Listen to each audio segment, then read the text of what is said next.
안녕하세요. 오늘은 정말 흥미로운 주제를 한번 파헤쳐 보려고 하는데요.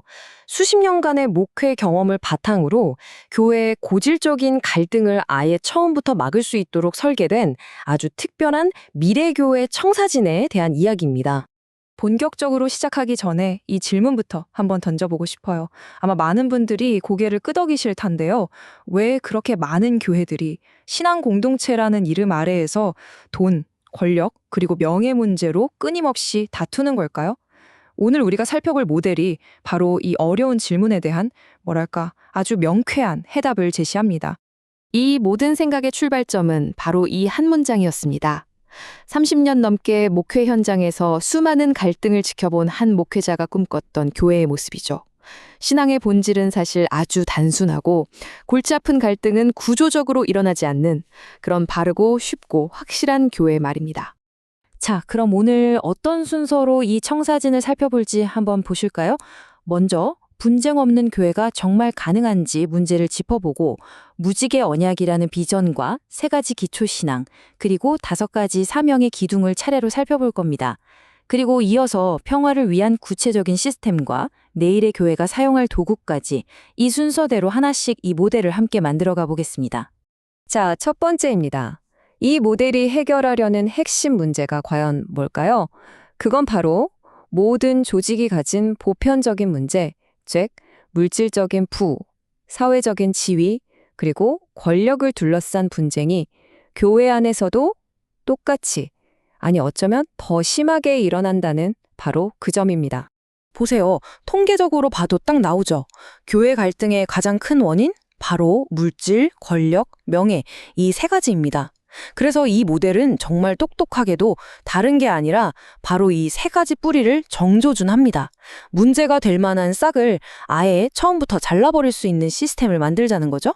다음으로 이 교회의 핵심 비전, 즉 정체성을 한번 살펴볼게요.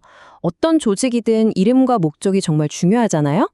이 모델이 제시하는 교회의 이름은 바로 무지개 언약 공동체입니다. 이름부터 뭔가 의미심장하죠? 이름의 의미를 한번 풀어볼게요. 먼저 무지개는 다들 아시는 것처럼 성경에 나오는 하나님과 인간 사이의 약속, 그 언약을 상징하고요.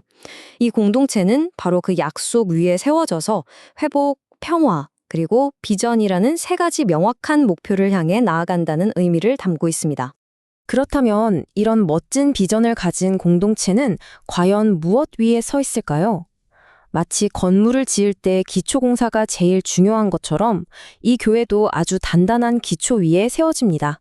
바로 절대로 흔들리지 않는 세 가지 신앙 원칙이죠. 이 교회의 기초, 이 세 가지 원칙을 한번 보시죠. 첫째는 기독 예수교, 구원의 길은 오직 예수님뿐이라는 핵심 믿음이고요.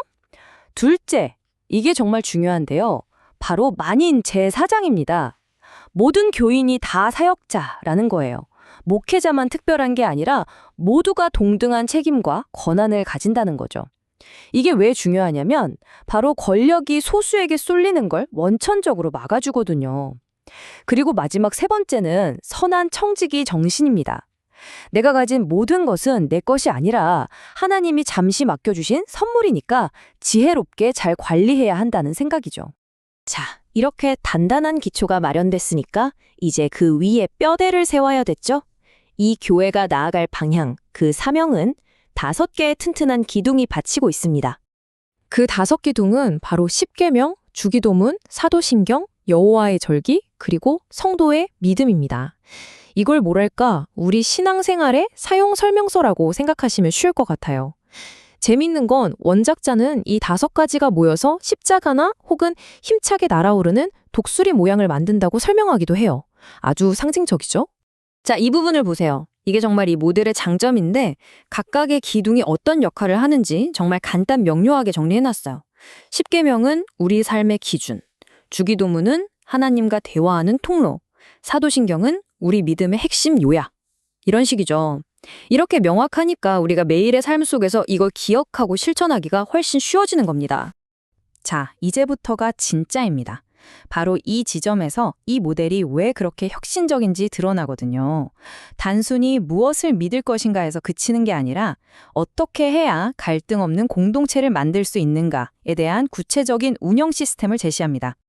이 표를 보시면 한눈에 이해가 되실 겁니다. 왼쪽이 기존 교회가 흔히 겪는 문제점, 그리고 오른쪽이 이 모델의 해결책이에요. 목회자 한 사람에게 권력이 쏠리는 걸 막기 위해 말씀 중심의 공동체를 만들고 맨날 말 나오는 불투명한 재정은 아예 AI가 투명하게 관리해버립니다. 직분 때문에 계급이 생기는 문제는 섬김을 위한 역할로 바꾸고요. 명예를 얻으려고 경쟁하는 문화 대신 서로를 지지하고 세워주는 문화를 만드는 거죠. 어떠세요? 정말 문제의 핵심을 정확히 꿰뚫고 있죠. 좋아요.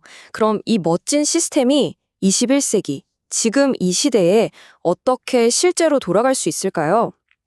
여기서 아주 현대적이면서 어쩌면 조금은 논란이 될 수도 있는 두 가지 도구가 등장합니다. 첫 번째 도구는 바로 AI, 인공지능입니다. 아니, 교회에 웬 인공지능이냐고요?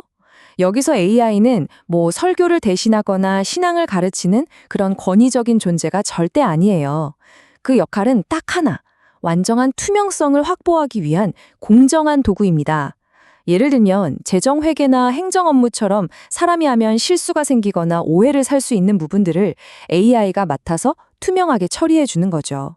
여기 AI의 역할을 보면 더 명확해져요. 가장 큰 비중, 40%가 행정 자동화, 30%는 재정 투명성 확보, 그러니까 거의 70%가 바로 그 분쟁의 소지가 가장 많은 돈 문제와 행정 문제를 처리하는 데 쓰이는 거죠. 그 외에 교육 자료를 지원하거나 설교 자료를 찾는 걸 돕는 역할도 하고요. 어디까지나 보조 도구라는 점이 핵심입니다. 그리고 두 번째 도구는 이건 훨씬 더 파격적입니다. 바로 주식 개념을 도입한 경제 모델이에요. 교회의 가장 큰 갈등 원인 중 하나인 돈 문제를 주식과 배당금이라는 시스템으로 풀어보자는 아이디어입니다. 자, 오해하시면 안 됩니다. 이건 교회가 주식 투자나 투기를 하자는 얘기가 절대 아니에요. 핵심은 이겁니다. 첫째, 교인들이 내는 헌금을 마치 회사에 투자하는 것처럼 개인의 지분으로 인정해 주는 거예요. 둘째, 이렇게 하면 교인 각자가 재정에 대해 명확한 권리를 갖게 되니까 돈 문제로 싸울 일이 없어진다는 거죠. 그리고 가장 중요한 규칙, 교회 자체는 절대 이 돈으로 수장에 투자하거나 투기하지 않습니다. 이건 어디까지나 청지기로서 재정을 어떻게 다뤄야 하는지 가르치고 모든 과정을 투명하게 공개하기 위한 하나의 시스템이자 도구일 뿐이라는 점 꼭 기억해 주세요. 자, 이 모든 내용을 한 문장으로 압축한 선언문을 보면서 마무리하겠습니다. 우리는 삼위일체 하나님을 믿고 만인 제사장으로 부름받아 선한 청지기로 살아가며 말씀과 기도와 믿음 위에 서서 삶으로 복음을 증거하는 회복과 평화의 언약 공동체이다. 지금까지 우리가 살펴본 모든 핵심 가치와 비전이 이 한 문장에 정말 아름답게 녹아있죠. 자, 이렇게 오늘 분쟁 없는 교회를 위한 하나의 청사진을 살펴봤습니다. 정말 흥미로운 모델이죠? 마지막으로 여러분께 이 질문을 던지고 싶습니다. 과연 이렇게 잘 짜인 시스템이 인간 공동체 안에 있는 갈등을 정말로 없애줄 수 있을까요?